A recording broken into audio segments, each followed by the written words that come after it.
Daniel Jeremiah set to join us. He's a host of Move the Sticks podcast, NFL Network analyst, former front office executive, and he dropped his final mock draft today, and he'll be on the call with the draft tonight with Rich Eisen at 8 Eastern on NFL Network. We're going to do this together, Daniel. Paulie has a draft comp, NFL.com, for Bo Nix. Now, I'm going to let you have the first guess. Player comp, Bo Nix, current or former player for Bo Nix is who? Okay. My first get, well, my comp for him was Tua, was a right-handed Tua. So that was my comp for him. Oh, okay. So he's got Tua. Todd, what about you? The player comp for Bo Nix. I'm going to say... You weren't ready for this question. I was not, but I'm going to say. Now I'm going to go to you. Andy Dalton. Andy Dalton. Ooh, Andy Dalton. nice. I like that. Okay. Yep. Marvin. I like that one. I don't know. Weren't you ready for this? Is anybody listening around here? I am. Berline. No, I was going to say like Tony Romo. Tony Romo. Oh, okay. Paul? I know it, so you got to guess last. Okay. Let me see. I'm going to go Josh Allen. Okay. This is from Lance Zierlein, NFL.com's player comp for Bo Nix is Tony Romo. Whoa! Wow, Marvin. Okay, maybe you were listening, Marvin. Pulled that out of nowhere. Yeah, that was, yeah. You weren't listening, were you? I was. I got it right. I know, but it was kind of a desperate Tony Romo pull there. All right. Explain how you do your mock draft. I do the mock draft off of what I'm hearing. So it's, talking to different people. I always explain it, Dan, when we talk about this, is the top 150 list, how I rank the players, how I stack the players. That's my eyes. That's what I see. That's my opinion of the players. The mock draft is based off of conversations with, NFL teams. It's, who have they worked out with? It's talking to college coaches. I called an offensive line coach for an SEC team last week. I called him. I said, "Hey, how's it going?" He goes, "I'm fishing." I go, "All right, I'm not going to take too much of your time. Who's called you the most on your tackle? What team has spent the most time with you?" He gave me the team. Boom, there he goes in the mock draft. There was a lot of thought that really. So you got your Chargers information by calling. Well done. Okay. Right. Hey, right church, wrong pew. Oh, okay. All right. So maybe you called somebody from Notre Dame. No, I was thinking SEC. So I was SEC. Say it was SEC. Oh, yeah. SEC. Okay. All right. I don't think J.J. McCarthy's going fourth. I get the feeling that we're going to have three quarterbacks, and then maybe Arizona just says, "Look, we got Marvin Harrison right in front of us. Unless you blow us away, we got a guy that can help Kyler Murray, and he's the best player in the draft, best receiver in the draft." And then I don't think the Giants are taking a quarterback because it feels like they keep telling us, or their leaks are they're taking a quarterback. I don't like. Why would they tell you what they're going to do? So that's just some of my observations here. And what do you think of those?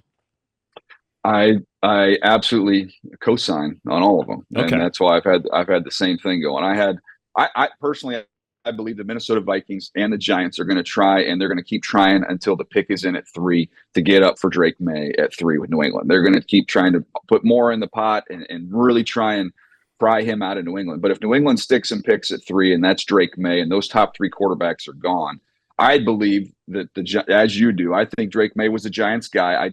I've never thought of them as the J.J. McCarthy team, and maybe that'll be the surprise, and I'll be glad to be wrong. It'll be fun TV if they decide to do that. And I think the Minnesota Vikings, all in for Drake Maye, but comfortable with McCarthy or with Penix. No one, to me, Dan, it helps when you put names with this, right? So I don't want to part with pick 23, and sometimes that doesn't compute with people. Well, let's put a name. Let's say Chop Robinson is pick 23. So if you're comparing J.J. McCarthy and Michael Penix, you're really not. If I have to trade all the way up to get J.J. McCarthy, and I have to trade part of that package is Chop Robinson, I'd rather have Michael Penix and Chop Robinson than J.J. McCarthy. So that's part of that calculus and why I think Minnesota might hold their water. Are you, and I'm curious about this, that you want kind of chaos because you're going to be on the broadcast tonight, but then do you want chaos that disrupts your mock draft? Once the mock draft show is over at 9:00 Eastern last night, I don't give a crud how many of those picks I get right. I mean, come on. It's like I just told you, I just put a player in a mock draft based off talking to a coach on a fishing boat. So, I mean, I'm not going to get too hung up on being right or wrong on those. I want the most entertaining, action-packed first round. I want the surprise out of left field because it is. I mean, I'm fortunate, Dan. You know these guys I get to be with. I mean, when you're with Rich and you're with Charles Davis, who does all the NFL games, you've got Joel Klatt, who's called 16 Michigan games. Like, I'm looking forward to those conversations, and I hope we're surprised as heck when these pick comes in. The quarterback that might not work out is who? Well, I've always said I got the opposite question of who do you think is going to be a home run, and my answer is always, well, who does Minnesota get? The situation really matters there. Who might not work out? I would say that the situation I would be worried about most is probably New England if you get rushed onto the field. I know Elliott Wolf got upset about that, and he's pushed back and said he thinks they have the infrastructure to support a quarterback. I mean, I was there calling the Charger game last year, Dan, and they didn't score a point, so maybe I'm jaded on that one. They've got some work to do. Yeah, I wonder what comes first, the quarterback or the team. And I don't know if New England learned from Mac Jones. We got to have a team before we send Drake Maye out there. Because then Drake Maye, and confidence plays such an important role at that position. And Mac Jones's confidence was shot. So that's where I'm wondering, do you just trade down and try to, let's get some pieces here that can make you full, not Drake Maye go out. Drake Maye's not going to go out there and win games on his own right away.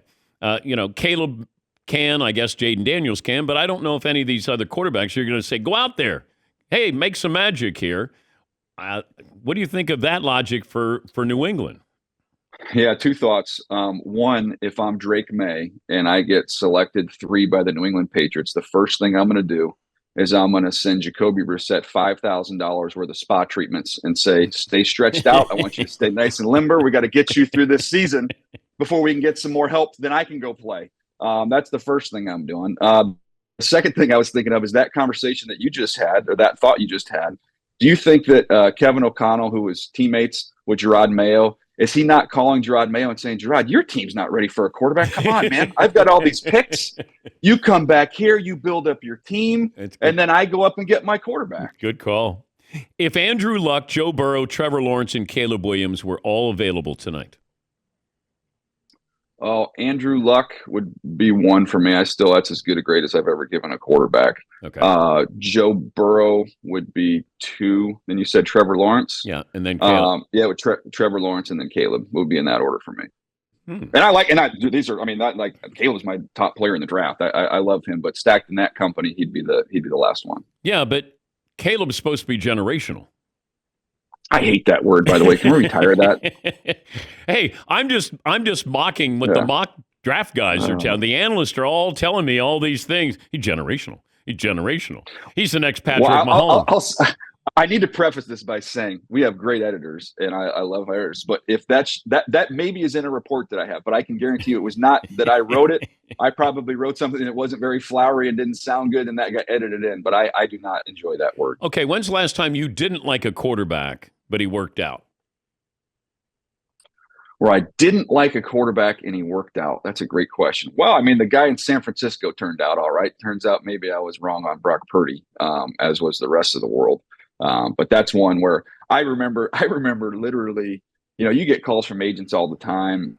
And I should probably send an apology because I don't even remember who it was. But I do remember at one point in time getting a call saying, hey, I think I can get this quarterback from Iowa State. And I'm like, go ahead, but he's going to be practice squad, maybe drafted late, probably a priority free agent. You probably can go, hunt some other guys. Yeah, but Daniel, I probably cost that agent a lot of money on that second contract, you think? But let's be fair. If Brock Purdy played on Carolina, what looks different. He's not Brock Purdy. Yeah. Well, that's my whole point when we were talking about earlier, because people ask you before the draft, which one of these quarterbacks is going to hit big?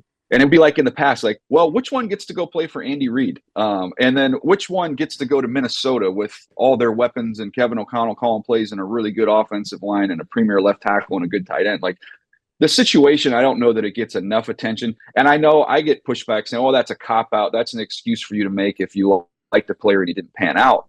And I'm like, I don't know how you divorce yourself from that, though. I mean, how many of these guys are truly on a level where they transform their environment? Like, that's just, those are so few and far between. Well, even Mahomes, I've said this, and my audience probably hates hearing it, but if you put him on Carolina, he's not Patrick Mahomes. He's probably a great curiosity. And we go, boy, if they ever surround him with talent, it's you have to have, your offensive coordinator's been there a while and your head coach has been there for a while. You have an offensive line, maybe a weapon or two.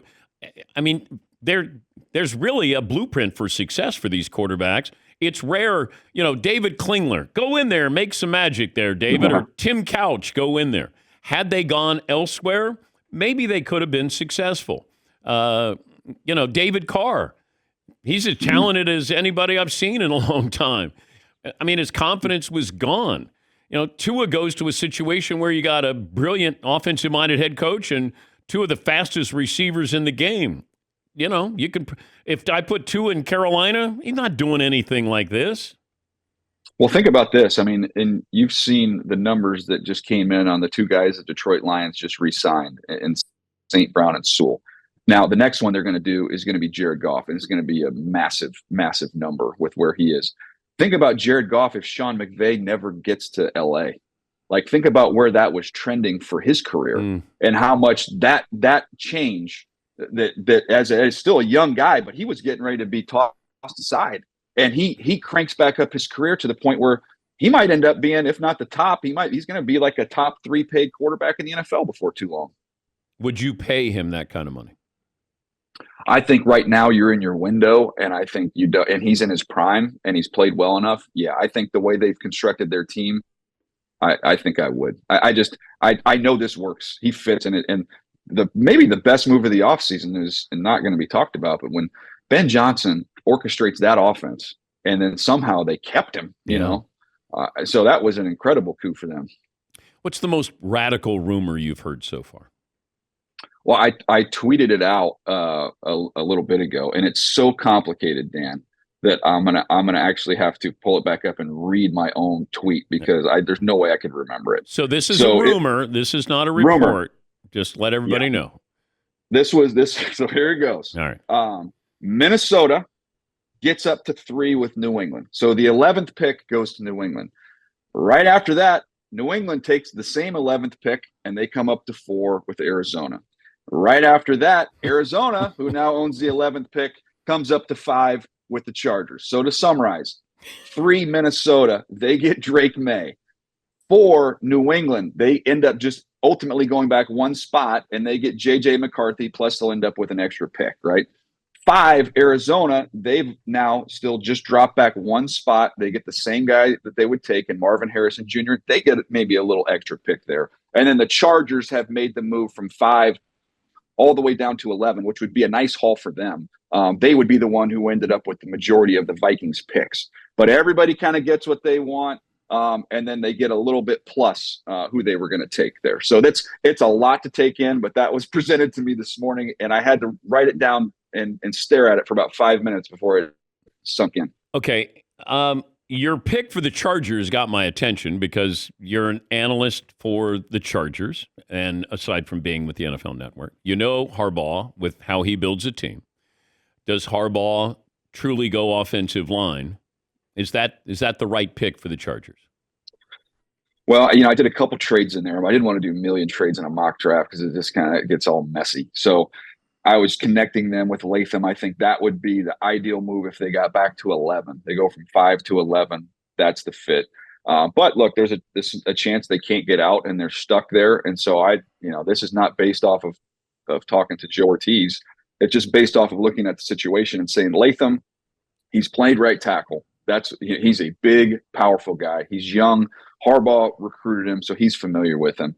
Joe Ortiz, who's with the Ravens for 25 years, and when you're with Ozzie Newsome for 25 years, you become very invested, even as an Auburn graduate, in Alabama football players. He has a close relationship with Nick Saban. He'll have all the information. But didn't you used to work for the Ravens as well there? I did. I did. Yeah. Okay. But I got literally, I got a text from Ortiz this morning, which is the first communication we've had in 2 weeks, because I've learned a lot over the years doing this job, Dan, that your friends, they just don't want to lie to you. So they just ignore you for 2 weeks. So, but that, that to me, it feels like when Harbaugh, and this is just a theory. This is not based off the conversation. Okay. Remember when Harbaugh got to Stanford? Think about the landscape of the Pac-12 at that time. Oregon was humming, high flying. SC was rolling, high flying teams. Now he comes into a division with the Kansas City Chiefs. He didn't go to Stanford and say, I'm going to get all this speed and I'm going to compete in this track meet. He went out and signed every offensive lineman and tight end he could find and ran the ball down their throats. And so that's the formula that I'm using for this pick to justify why they would take Latham. Do the Rams draft Matthew Stafford's successor? That rumor's been flown around, and everybody's, I don't know if it's out there, but everybody in the league is talking about the fact that, Les Snead was college roommates with Bo Nix's dad. So that's the connection that's been made there. And then I find out, well, they haven't really done a ton of work on Bo Nix. And I told that to a team. I said, they're not going to take Bo Nix. They really haven't done much work on him. And they go, you don't need to do work on him. He was roommates with his dad. You think he doesn't know this kid? And I'm like, this is so much garbage floating around here. I think they're going to try and get somebody to help Stafford, not replace him. Great to talk to you. Have fun tonight. Thanks, buddy. I appreciate. I need my Dan Patrick text tonight. So you're always the best. I'll text you, but I'll make sure that you're not on the air. I'll do it during a commercial break. Okay, you're the best, buddy. All right, buddy. Thank you. Daniel Jeremiah, NFL Network analyst, Chargers radio analyst, host of Moving the Sticks podcast. He'll be right next to Rich Eisen and company. Charles Davis. That'll be coming up tonight. NFL Network giving you their coverage.